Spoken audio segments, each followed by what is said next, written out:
Hello and welcome back to Redefined Parenting. I am your host, Venu Keller. I want to welcome you to Zingo TV, channels 250 and 251. Please remember to download both Zingo TV app on the respective app stores and iOS and Android devices. While you download, make sure to rate and leave a comment. The app is free. Zingo TV is also available on I can't even talk today. Google Chromecast, Amazon Fire Sticks, Roku Sticks, and all smart TVs 2016 and forward.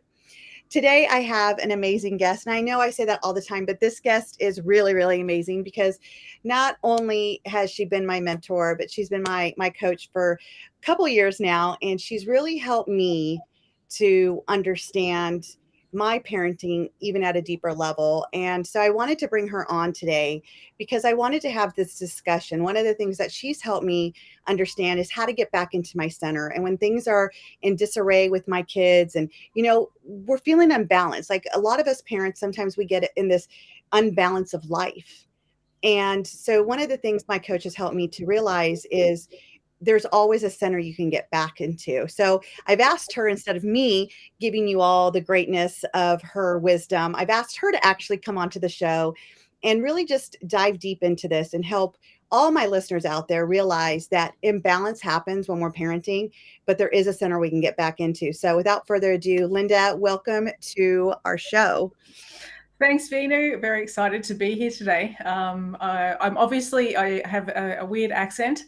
I live in Australia, based on the Sunshine Coast and the beautiful hinterland here. So, it's a great topic today. Actually, bringing yourself back to center with the parenting role, particularly. I'm not a parenting coach. I'm more a coach who helps people to create any desired outcomes in their life, whatever is big for them. But I am qualified in that I am a parent. I have 3 children, and I ranging from 30 now to about to turn 25, which sounds really weird, and 2 stepchildren, 16 and 13. So I've had lots of experience as a parent, and also a single parent. I was a single parent for quite a long time as well. So I know what it's like to be knocked off your center and to have the impact of that. And then also with the tools and the training that you and I have, how to come back to a center no matter what's going on, which is super cool. Yeah. Right. And what I love about it is that you and I have shared that, both being single parents, having adult kids, having step kids, and there's different, alignments that come with different phases of our life and different parenting. And, unlike me, you didn't get a chance to redo. I thank God to give me my redos that are 10. And yet, and I mean that true and from my heart, because it's because I have the 10-year-olds that I've realized some of the imbalances, I say, where I get frustrated, I let my emotions take over. I'm reactive, right? I'm in those reactive emotions. Last week's show, I had another guest on, and we talked about the reactive emotions that us parents have, and we're trying to change our kids instead of really focusing on what's showing up for us. Mm. And so it's great to have you on today, because I think it's really going to link into that of, when we have everything going on in our life with our work and the different challenges that come up, and we're pretty much all over the map. And then all of a sudden something happens with our kids. And, we just want instant results. Like, wait, I told you to do this. I don't understand why you're not. And then our emotions start to explode all over the place. And I can tell you as a parent, and I'm sure you felt this too as a parent, sometimes we just don't feel good at the end of the day about how we handle things with our kids. Yeah, definitely. I definitely say I'm out of center. Yeah, at times. And then it puts us out of center in a different way, because it's not a reactive thing, it's more of a reflective thing. But now we're beating ourselves up because I should have done better, I could have done better, and I didn't live up to a standard that I hold myself to. And because there's a mismatch there, we've got a new set of tension. And then however we think that's going to help us. It usually doesn't, by the way, but we sort of hold that structure in place. It's like, well, I'll make myself be a better parent tomorrow, or next week, or whenever I'm feeling better, rather than actually creating an end result in terms of the bigger picture of things, which really is the crux of our work, and how we can really bring about major change. And also it becomes our beacon for creating our center, which we'll talk about, I'm sure, very, very soon with that. Yeah, so I didn't get to do a redo, but I'm very grateful I didn't do a redo. But I have, we've created a whole beautiful scenario where Craig very much is, he is the father figure to my adult children, which sounds a little weird, but really they love him like their dad. And it's a very different dynamic, but both of us work on holding our center in relation to all of our kids. And as you know, adult children still present different challenges. It's just they're growing up, we have the illusion that once they're out of the house, or once they're 20 or something, I won't have to worry about it anymore, they'll be off doing their own thing like I was. But then it doesn't quite necessarily work out that way. No, it doesn't. And like you, my husband Brian has been definitely the father figure for my older boys too, who are 29 and 24, and holding that space for them as well. So let's just dive into this. So to help people understand, one of the things that you helped me understand a couple of years ago, when I kept coming up with some of these challenges, and I was like, well, but I could help everybody else, and I could see everybody else's end result and how to help them. And so what's lacking with my own? And one of the things you asked me is like, what's the end result that I want? Like, what am I really going for when it comes to parenting? And one of the words that we both started to work on is, how do I parent for my greatness? Mm-hmm. Like, that's really about it, like parenting for my greatness. And so that was my end result, to figure out, like, what is that going to look like when I parent for my greatness? And holding that tension to realizing that that's truly what I want. And so how do we, so for the listeners out there, how can we support them in really understanding that first we have to come up with that, like, what's the end result, like you were saying? Yeah. So really the first thing about that is to realize that what you think parenting from greatness is probably not what parenting from greatness is.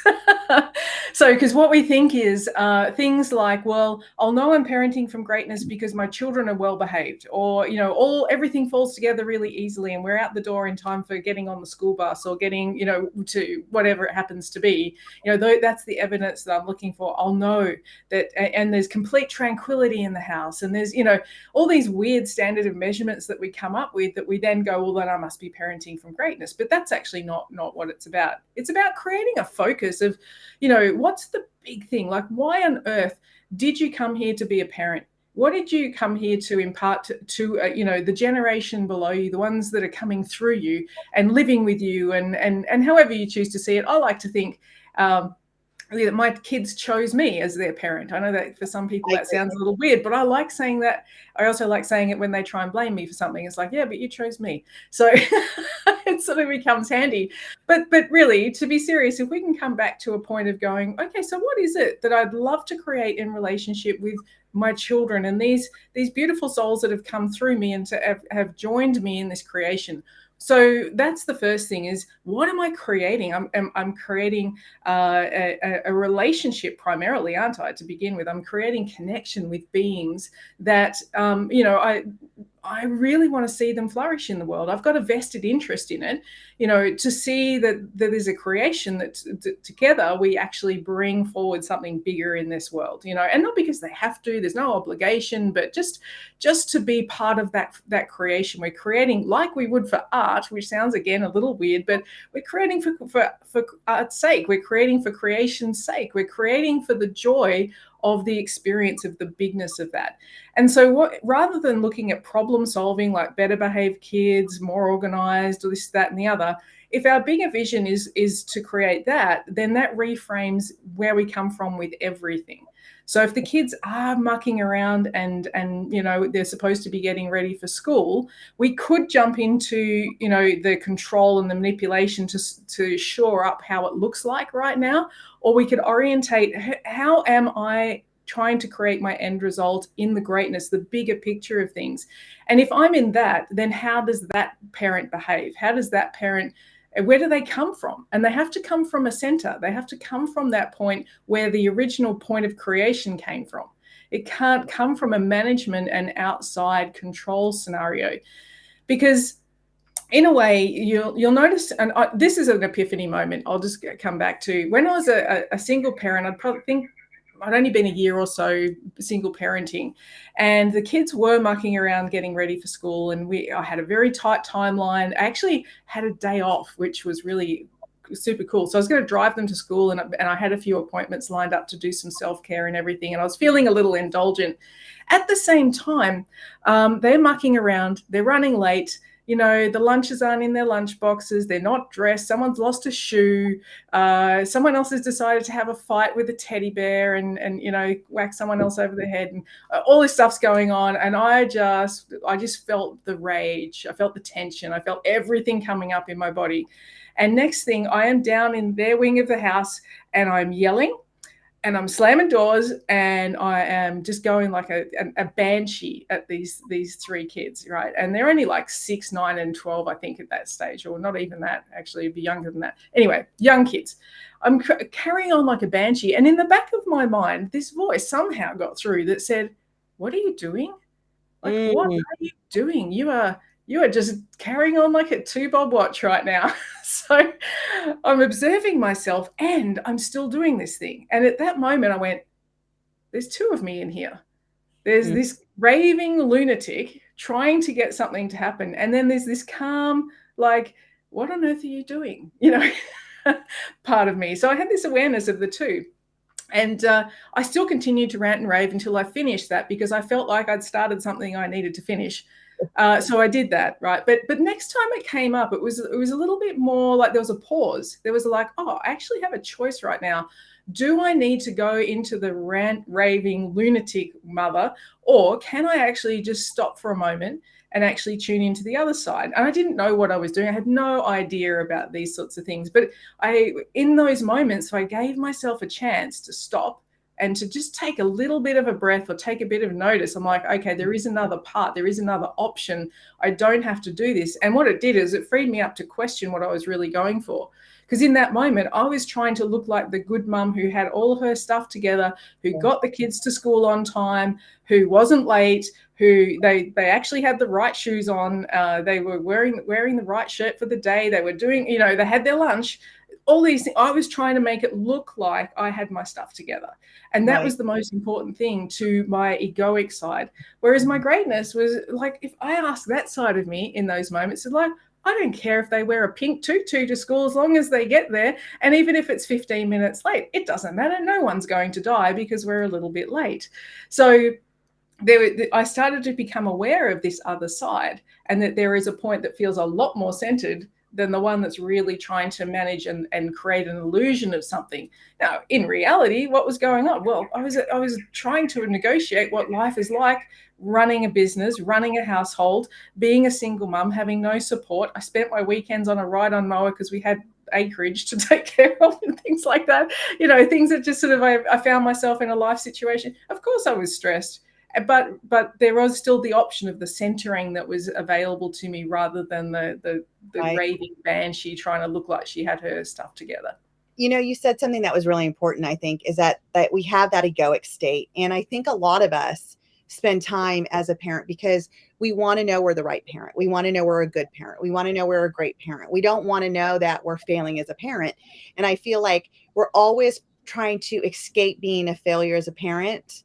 That puts us in that egoic state, like you said, to look like we have our stuff together and we're organized and our kids look all put together, and it's so funny you say that, because I remember one of our coaching sessions, a couple of years ago, and I was like, and she was wearing this to school, and I was like, oh my gosh, and her hair was like this, and it made her look like she looked like, a banshee off the street. And you're like, did she make it to school on time? Yes. And you just asked me, you're like, okay, and so what were you going for her to get to school on time? Okay, she was. So who cares what she was wearing?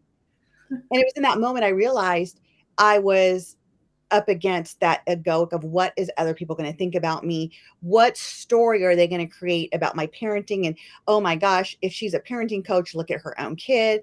And it really was all ego.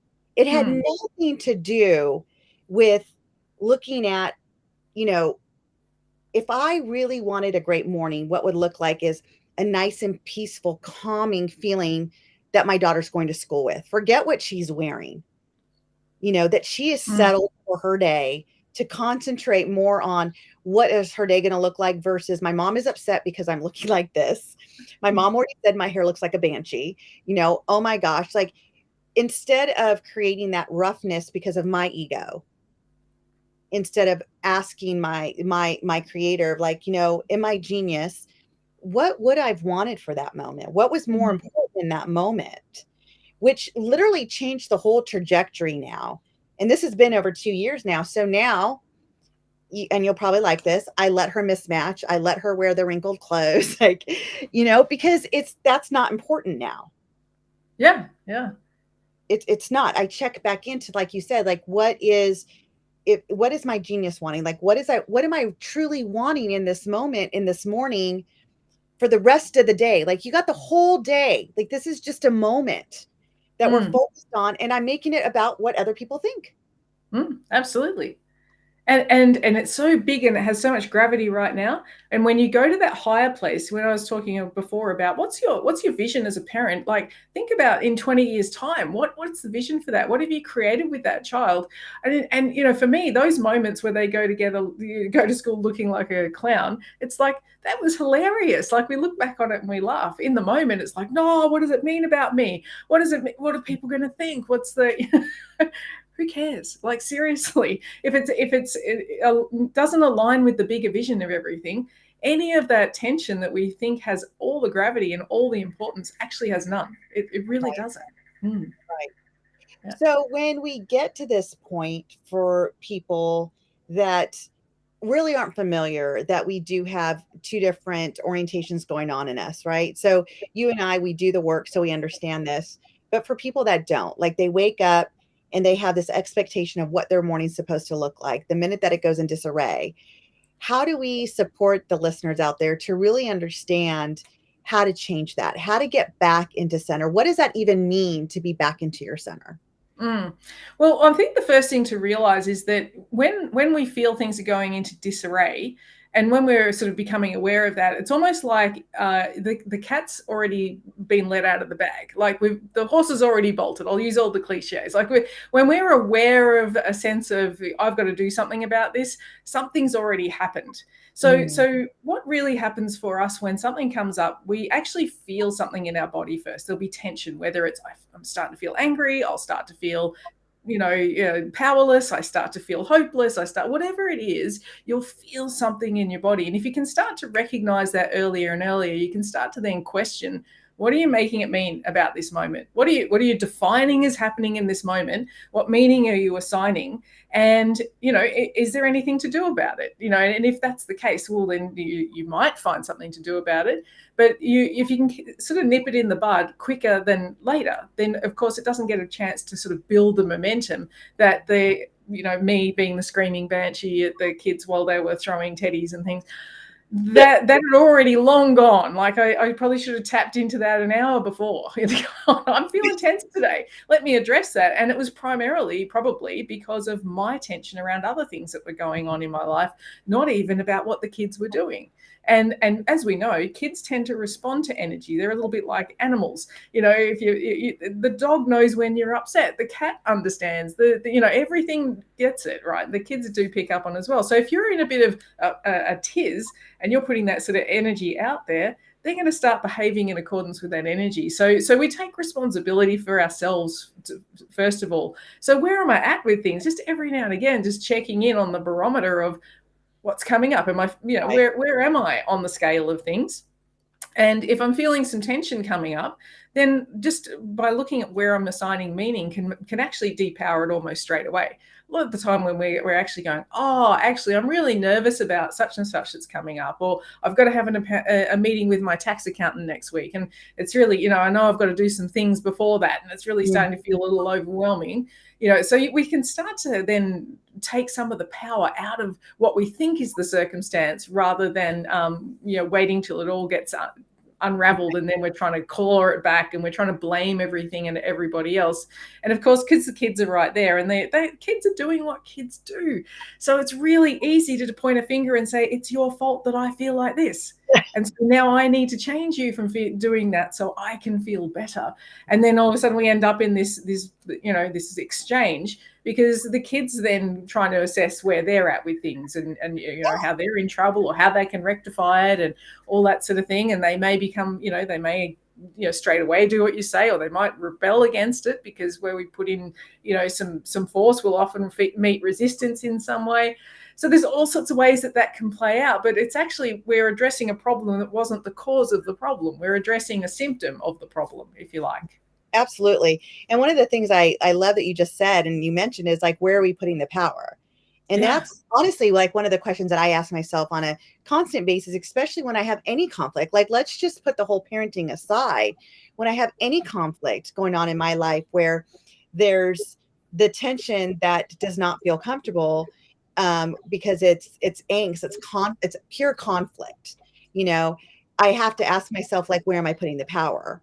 And generally I'm putting the power into judgment. I'm putting the power into an expectation that's really not realistic anyway, And so going back to what you're saying is like, where are we putting the power? We're not even putting it into parenting from our greatness when, like you said, first define what that looks like, but that outcome that we want overall, who do we want to be for our kids? And it's funny because I'm starting to see this more and more now, probably because I'm more aware and my eyes are wide open, is how much the reflection of who I am shows up in my children. I realize, I'm like, oh gosh, like that is so, oh God, oh yeah, oh, they got, oh, that is so me. Oh, and especially it was so funny because I was like driving with the twins the other day, and my daughter said something, and my son mocked her. And I said, oh, that's not nice. He's like, I mean, you do it. And I was like, oh, oh, do I? Me? I do that? And in that moment, like, I realized I think I do that. I mean, obviously I do that, or he wouldn't be doing anything. Well, you do it, sir. And it took that to really hit me in the face to say, that is definitely not parenting from my genius at all. And what point am I making, and where am I putting the power again? And how much our kids soak up just being around us. And then the minute that they do it, it's a reflection that we get to see, and we're like, oh, that does not look pretty at all. Not good. Yeah, look, it's interesting though, because then we're going into almost like the right-wrong scenario with things. Yeah. And it's like, what parts of myself can't be expressed in the world and that sort of thing. Is it human to judge and mock? Yes, it is. Okay, do we do it? Yes, we do. Do we make it wrong? Yes, we do. And is it nice to be subject to that? No, it's not.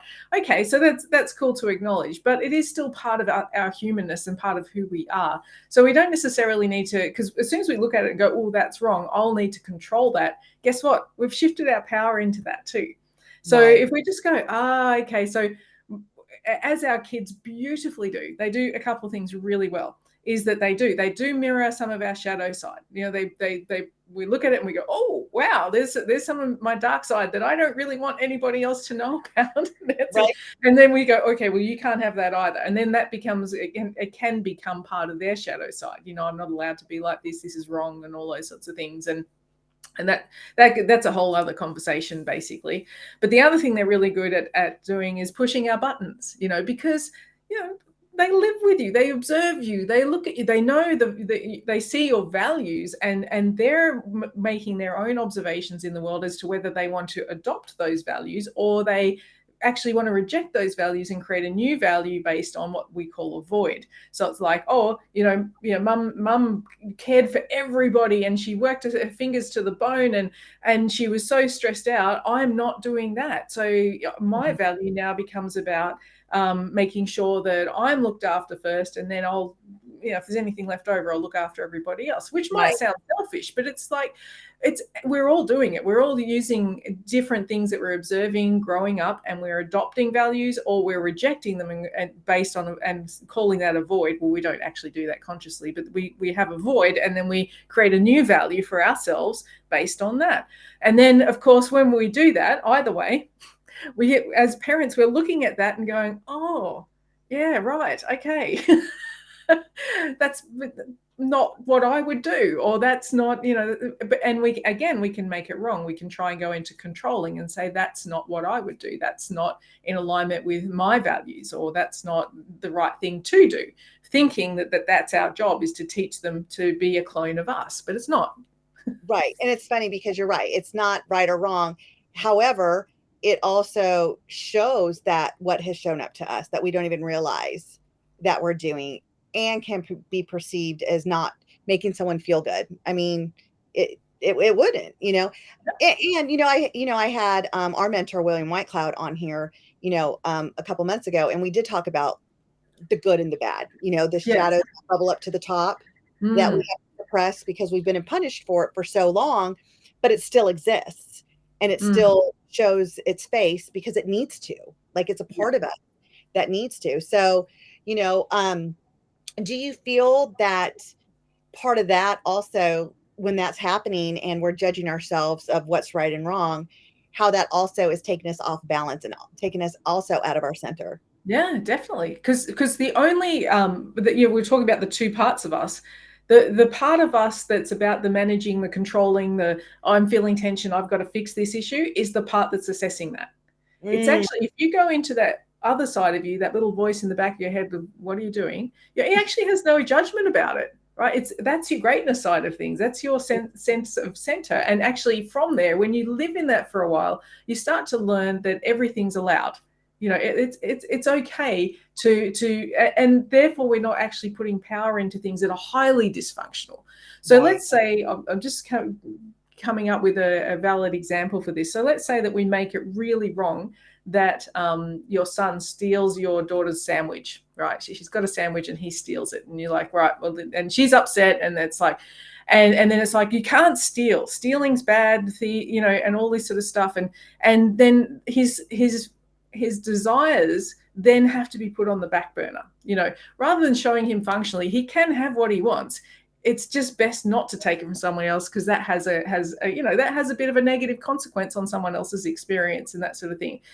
But if we put all the power in what he did in order to fulfill his desire, and you became a thief, and they start to identify with certain concepts like that, then we're powering that up, and they're potentially then going to become more and more dysfunctional with their relationship to that. Now, most people will do one of two things. They will either go, I'm never going to do that again. I never want to be identified like that. And I think that's what a lot of our manipulative type of techniques are trying to do, is to have the child adopt I tried that once and it didn't work and I never want to do that again. But that doesn't always work, because it usually takes a pretty big threat for them to actually go to that level of immediately rejecting something as, oh, that's so bad, I'm never going to do that again. Or that they adopt it as a strategy and just go, well, that's what's wrong with me, that's what's bad about me. And it becomes a sort of a shadow habit and something that we just, we indulge in really weird and dysfunctional ways. Like all of a sudden, instead of just stealing a sandwich because he wanted a sandwich to fulfill a desire, that was his end result. All of a sudden, it's like the thrill now goes into the taking of something of somebody else's. The next thing, he steals his mate's pen, or he's, taking money out of your wallet, or, whatever, because like now he's got the thrill of the game, right? And it's got nothing to do with what he really wanted to fulfill his desire. Does that sort of make sense? Yeah, So we're getting a bit deep here, but and it's a little bit off topic, but when we're parenting from greatness, it's just also important to know that, you know, everything's valid, but just look at it from the bigger picture. Did he steal a sandwich to be annoying? No, because he had, not necessarily, he might be, but would it be worth having a conversation about why did you do that? What was your desire? What were you really going for? Were you actually still hungry? Because we could have just made another sandwich. You could have a whole one of your own, you know, right. that sort of thing. Emotions of stealing and then creating, like you said, I mean, it creates a different outcome now from the just wanting a sandwich. It creates the outcome of the thrill, if you would, the adrenaline rush. Like, can I get away with it? What, you know, it becomes a game almost. Yeah, that's right. And we think that we've done our job as the parent just by saying that's the wrong thing to do. Don't do that again. And as I said, you're either going to have them go, oh, yeah, I'm definitely never doing that. Or, oh, actually, you know, there was something about that was cool. Right. Rather than going, you know, you went for something because you had an end result. You had something you wanted. What was that? Like in that moment, what was it you really wanted, rather than, because you really didn't want to steal your sister's sandwich. It can be a great time to have them orientating into their greatness and to what's true for them. And that's another thing that we forget. We forget our kids have greatness. Our kids have gifts, talents, true nature. They've got a purpose. And we forget that, and we just look at their behavior and we think that's the kid. That's the kid. We say, oh, they're just that type of kid. They do this. They, you know, they misbehave. They never listen to me. Blah blah blah. But under all that veneer, there's a greatness. There's something. If your greatness looks at their greatness, there's a whole new relationship there, and much closer to that bigger picture that we were talking about at the beginning. Right. You know, and it's funny that you say that, because this is one of the things that I've coached families over for a long time, because, you know, I get these clients where the parents come in, it's like, my kid's so difficult. They're having all these challenges at school. I don't know what to do. And then they come home and they don't listen. It's like, my kid's just bad. Like, how do I make them good? And I said, well, first of all, let's just see them as good. Let's just see them as good. If we, you know, and like, you know, another one of my coaches always said, you know, change what you see and what you see will change. And so you're always going to see them in this light, and you're always going to see them bad. That's all you're ever going to see them. You're never going to be able to see their greatness, because it's so filtered with the bad, because we've already labeled it bad. Instead of just labeling it, it's a behavior for an end result that they're trying to fulfill in their life. And again, just like the whole stealing scenario, has their behavior turned into a game for them, because the thrill of what they really were going for when this behavior first was created, maybe it was just to be heard, maybe it was just to get a question answered in school, and the teacher was not seeing him, and so he created a ruckus to be seen, to get help, because that was really what he wanted and desired to have. And then all of a sudden he had some type of secondary gain out of it, and realized, like, oh, look, I could be seen all the time this way. Like, this is going to be fun. Right. Yeah. And now it's become a pattern and a game to him to have that type of behavior that has been, you know, labeled bad or whatever. So it's teaching these parents and even teachers. Like, I mean, I think teachers could really benefit from all of this too, is like, how do we see our kids through their own greatness? How does our greatness see their greatness? And I think also when we get to that point, that's really where I feel centered. When I give myself a moment to really appreciate the gift or the greatness in my child, knowing that their intent is not to give me any more gray hair. That's not their intent. I really want to believe that. It gives me a moment to get back to, you know, it's like my soul seeing their soul, if you would. Yeah. You know, which is pure. There's no good or bad in a soul. It's just our souls. Yeah, that's right. We're all here to be contributing to the expansion of the universe in our unique ways. So, you know, and that's all we're doing from our greatness perspective. And it's really interesting, because we see the personality and the identity of somebody, and we think that's them. We you know, how many times do you look at someone that you know and you go, oh, they're like this, or they do this, or, you know, they're a gossip, or you know, they just never follow through on anything, or they, you know, all these things. But really it's the veneer over the big center. And I used the analogy the other day. I said to someone, you know, I said, do you eat M&Ms? She said, no. I said, but do you know an M&M? She said, yes. I said, and you know how they've got all these different colors? She says, yeah. And I said, well, how deep does the color go when you look at it? And she goes, not very deep, right? It's like a micro thin layer. And then there's the covering thing, which I think is all white. And then there's chocolate in the middle, right? Right? And you can imagine that most of you is the non-colored part, the chocolate and the covering, and then the color is actually the bit that everybody sees and everyone's excited about. So I really like the red M&Ms. I don't like the brown ones, or I don't like the green ones, or whatever it happens to be. But actually we've got these centers in the middle, which we're not all exactly the same, but we do have, certain attributes of us, such as our true nature and purpose and our greatness, and our kids have that too. So if we can look past the veneer, and the veneer is constructed by their habitual behaviors, and it only becomes a habit because they're getting a reward from something. There's some sort of a reward that they've got out of doing it. Otherwise, it's just what we call an incident. Like if a child, let's say, for example, well, say they stole a sandwich, but they've never done it again, not because they're scared, but just because they decided it wasn't their experience. That's what we would call an incident.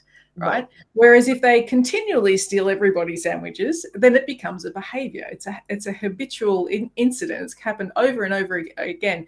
But why are they doing it? As you said, because there's a reward. As you were saying, if they're making a ruckus in the classroom regularly, it's because finally they get some attention in class that they weren't getting through, say, achievement or accolades or recognition, or, because they may have the limiting belief of I'm insignificant and everything, just like with every time they put their hand up, they're never seen, they're never called on, those sorts of things. So they worked out that in the behavior of a ruckus, I got attention. And then they do it again and they get more attention, and so on. So it becomes a behavior. And then we see that kid as a disruptive kid. And then we completely bypass the fact that they have greatness, that they have this center, they have a sole purpose, that they have desires that are actually true for them, well beyond just having the attention that they're craving on that level. I love that analogy to an M&M. It's so good. And again, an M&M is judged by its color, because let's be honest, it doesn't matter what color M&M you get, they all taste the same. Yeah, I haven't had any for ages, so I'll have to test that theory. But hold yourself and put every color M&M and ask yourself, how do you know which color is which? You don't, because they all taste the same. Right. Yeah. But yet we're so willing to judge our children by a behavior. They are not the behavior. No. Your kid is not the behavior. Their identity is not the behavior. It's not even based on the behavior. And when we talk about how, if we can come as parents back to our center, how much better are we prepared to start lifting our kids' self-worth and self-esteem? Because this is where we're in big deficit. I mean, seriously, this is where I am finding as a parent-child coach that our kids have such low self-worth and self-esteem. And, and parents don't know how to help that. Like, how do I build that up? And one of the first things that I teach parents is get back into your center. Yeah. See your kid for their greatness. See your kid as they're amazing. What do you see differently? And then all of a sudden the behaviors turn away. Like there's no more behaviors when you ask that question. Yeah. I think also that the thing really to remember in that, because that's very true. It's such a powerful structure. And the thing to remember with that is that also, in order to come back to your center, you have to remember your own greatness. You have to remember that you have greatness too, because you can't be in a centered state denying the fact that you have greatness, that you've got a true nature and a purpose. And then when we start to come back to that, if you're really aware of it, what you'll start to notice is that you'll start to be aware of and to follow your own heart's desires. And when you do that, the thing that becomes obvious is that the more you invest in energy and attention and action into those things that are true for you, like say, for example, you used to love to paint, then you had kids and you gave up painting, right? You don't do that anymore. And then you start to recognize, I've got a center, I've got greatness. Actually, I just, what I really feel like I'd love to do is to connect back with some painting, and you start painting, right? And you're starting to really connect with that true part of you, and that it gives you then another means to come back to your center. Now, that's one thing. That allows you to sort of strengthen that muscle of being in your center using a hobby or something you absolutely love. It could be skydiving if that's what you loved. It could be adventuring on hikes. It could be, whatever it is that you know is true for you. It's actually really important that you bring that back into your world to help you to strengthen your connection with your own center. But the next side effect of that also, and there are many, but in terms of being a parent and having children, is what do they get out of that? When they see mum or dad indulging in something that they absolutely love, painting, and I use the word indulging in a bit of a weird way, and you'll see in a moment why, but mum's painting, dad's out in the shed doing some woodwork, and it's something he used to love to do, or mum's out doing speaking from stages and expressing herself, or dad's singing, or whatever it is. What do the kids get out of that? What do they notice?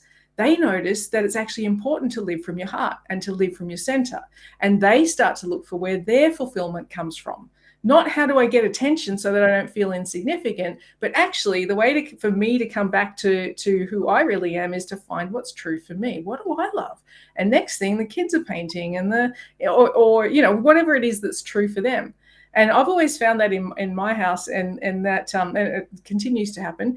In fact, a memory popped up on Facebook the other day. Me and my now 30-year-old son, about 4 or 5 years ago, we used to have watercolor paint nights, and we set a challenge for each other. And he might say, let's do a challenge of watercolor paint a flaming donut, right? And it'd be something weird. He'd just come up with something bizarre, or I would come up with something, and we would just, for that night, we would sit there and we would paint, and we'd be around the table with all the colors and chatting and just being in that center. But that came about because I was going into my art, and then that brought his art out, and he still connects that with that. And it's one of the key things in his mental health. At 30 years old, if he's feeling a little off center, a bit anxious or something, he knows he can go straight back to his art and he'll be back in his center. That's a tool for him for life. My daughter does exactly the same thing. She's living with us at the moment, and whenever she's off center, she's got this beautiful artwork that she's got coming through her and all that sort of thing. But again, it's because she grew up with that. She watched what happened when I became more connected with the things that were true for me. We all go hiking, the whole family. When something, it's like, yeah, let's go hiking. And then again, it's another thing we can fall back on when we want to find our center. Get out in nature, get in the fresh air, move the body, feeling amazing. So there is a very big side effect there. It's not just about you being in your center and flexing that muscle, but it's the tools that you're giving your children for the rest of their lives that then they can observe and go, actually, rather than working my ass off and trying to pay the bills and take care of all my circumstances, the first thing that's most important is to be in alignment and in relationship with my own center and what's true for my heart and my heart's desires. And rather than seeing that as selfish, seeing that as actually it's selfless, because I can't give from a point of I'm anxious or I've got things that have to be done and there's demands on me and I'm feeling tension and I'm now emotionally reactive to the world. So, yeah. I love that. And I think that's a great opportunity and a tool strategy that you just shared with our listeners is, what brings you back to your center? I know, like with my husband, he loves to walk barefoot, like outside. I cannot stand it. I used to tell my kids all the time, don't forget your shoes. And he'd be the one like, don't forget to take your shoes off. A little bit of a challenge there, and because that really grounds him, like walking. And I personally do not like the feel of grass on the bottom of my feet. I don't like it. I've never liked it. So I definitely need shoes. Just even thinking about it gives me the heebie-jeebies, grass barefoot. And yet to watch my husband, like all the time, just walk barefoot in the grass, and he just loves it. And my kids love it. And when you're talking about like the artwork, I know for my daughter, who is, definitely my mirror all the time and my biggest challenge, that's her when she is doing art or creating or making like her bracelets or painting or, getting material and just cutting it up and making Barbie clothes out of tying knots and this and that. She is so calm. She is so in her center. It's almost like a different being. And you can just see that. Like, even when I walk into her room, the whole energy in her room is different, when she is doing that. And I didn't even realize it until you just said that. I'm like, oh my gosh, that's her getting grounded. It's her getting back into that her center in that moment, you Mm. know. And so I was just thinking, like, for all our listeners out there, if you just take a moment, like, what activity do you have to get back into your center? Some of you may be meditating, and that's a great way to get back into your center. But some people don't meditate. I'm not big on meditating. And so it's just realizing, like, what is it that gets you back into center? For me, there's like certain music I listen to in that moment. It just puts me back. It calms my mind. It calms my brain. It allows me to literally just be within myself, just listening to music. So it's interesting that you said that, because I never even thought about that, Mm. just that activity. I have a client that loves to do photography. Mm. So going out and taking pictures and seeing things through the lens, Yeah. in a way that other people can't see it, is what she loves to do. So Mm. now all of a sudden I'm thinking about, like, oh my gosh, that is so true. We have activities that can really bring us back into our center. Mm. Yeah. And the more you flex that muscle, the easier it is to get back to it. When you feel like you're off course again and the emotions are taking over and the circumstances are overwhelming, it's like, oh, actually, I'm more familiar with my center.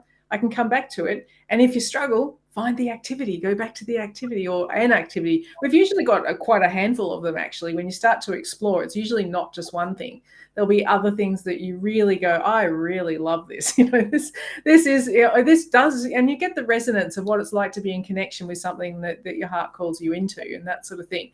And I think the more the better. And I think the more we can, explore those things, I think, and here's just putting it out there, I think that making time, energy, and resources available for the things that we love actually is far more powerful than making sure we take care of all the important things like paying the bills and all that sort of stuff. Those things will get taken care of, because if they don't, the roof goes out from over our head and the food doesn't go on the table and all. So we do make sure they get done, but I think we put way too much emphasis on what's important, and that really knocks us out of our center. It really knocks us away from that, and we think those things are indulgences, and they're not. They're actually the way we're meant to be living most of the time, so that you're not creating a life you have to escape from.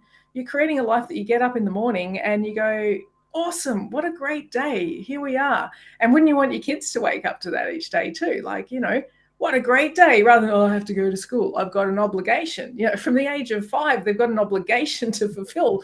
And we're in that mode of resigning from our heart and resigning from what's true for us in order to be here. And then the question becomes, well, what's the point? What's Right. the point of even being here? We're just going to work really hard until maybe, hopefully, one day we won't be too sick, too old, too broken, too broke to actually have a life that we love when we retire. I mean, that's really screwed up as far as I'm concerned. Every day there's an opportunity for us to be in our center and to explore our heart, and to whatever degree that's available to us, regardless of the circumstances, regardless of the even your bank account. If your bank account's empty, believe it or not, you can still find a center point where you can actually come back into something that you really love. I've been out there at times where things haven't been going so well. I've been out in the garden playing with sticks and leaves and just making a little mandala on the ground, and that's like, oh, there's some art expression. I didn't need any materials and that sort of thing. But those are the things that actually start to bring in the wisdom and I guess we'll call it the intuitive guidance to create better options for us. And if your kids can learn that too, how powerful is that? But they're learning through observation more than anything. Don't do what mummy's doing, do what mummy says. Mummy says go and meditate. But if mummy's not meditating, the kids aren't going to meditate. It's like, no, Right. mummy's always working hard. Mummy's paying the bills. That's what we need to do. That's what life is about. And its action speaks louder than words, always. And it's true for us too. Yeah, and that's so important. And that's one of the things that, I've learned to come to appreciate more, is that self-care time. It's that I need my kids to see that I'm not living to work, that I'm living to live life, and I'm learning and I'm living to appreciate life. That working allows me to have the freedom of doing what I love to do. And it's not just being behind a computer and constantly doing my work, because it's like you said, I don't want them to think that's what life's about. I don't want my kids to think that you just work, work, work to make money and then you die. Mm. Like that's what life is. Like I want them to see the beauty in life. And I think one way to do that is, like you said, is like helping them figure out what is their center, what is it that brings them back into the core of who they are and the being that they are, which ties into a lot of the other show, my other TV show that I have with my friend Chuck. We talk a lot about the being versus the doing. Mm. And Mm-hmm. there's so much in that. And if we could teach it to our kids, I think it comes back to what you and I are talking about today, is finding that center. And you also said something else that was great, is bringing them back into the get to and versus the have to. I have to get up and go to school. I have to work my life away to, you know, think I'm happy because I see my parents do that. What do you get to do? What do Mm. you get to wake up to and get to be in your life today? Mm. Yep, so So true. we have one more minute. Linda, if you could just leave any, last minute, tip or golden nugget to help parents to really take this in about being in their center, what could you tell our listeners? Well, look, really, the one last thing is that if you observe how powerful things are when you are in your center and how things shift from there, that's the job done. Job done. You observe that, you will see more and more how powerful that is.